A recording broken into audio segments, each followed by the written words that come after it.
To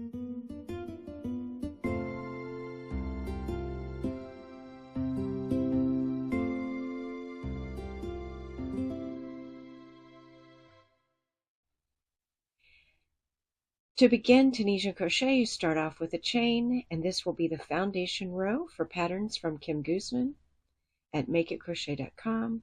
I've made a chain of 10, which will accommodate 10 stitches.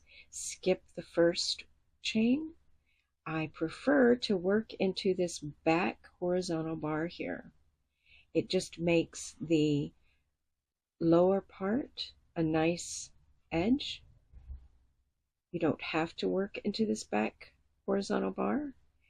And some people do say that it will make it so that it's not as curling, but I just don't think it does a lot to combat the curling. I just like the edge. See how nice that looks? So you just insert your hook, pull up a loop, and do that all the way across. I started off with 10 chains, so I'll have 10 loops here, including this first one that was the first chain. So yarn over and pull through one loop.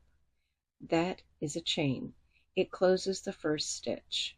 So when you see chain 1, it closes the first stitch. Now pull through 2. That's this loop and this loop. It's not these two, it's this one on the hook and this one. So pull through 2.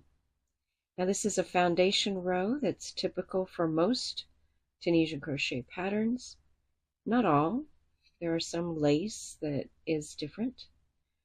But this, pull through 2 all the way across, is the Tunisian Foundation Row. It's just the beginning row. Makes it very simple. Now, some people do hate this right here, this first loop right here. So if you are one of those people who hates that first loop, I'll show you what to do. I'm just taking this out real quick. Instead of making the number of chains that you want, make one less. And since I am picking up loops in the back horizontal bar, it's okay to pick it up in that first one. You just have to dig around a little bit to find it. So we're picking up that first one and then work across just like before. And you'll have 10 once again. 5,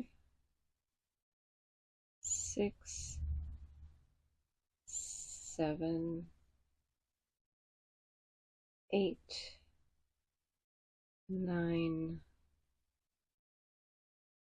10. Now again, chain 1 to close the first one. Okay? Now pull through 1, 2, 1, 2, 1, 2, 1, 2, 1, 2, 1, 2, all the way across until you get to the end. You'll have one loop remaining on your hook, which will be the first stitch of your next row, but it does remove that little bump there.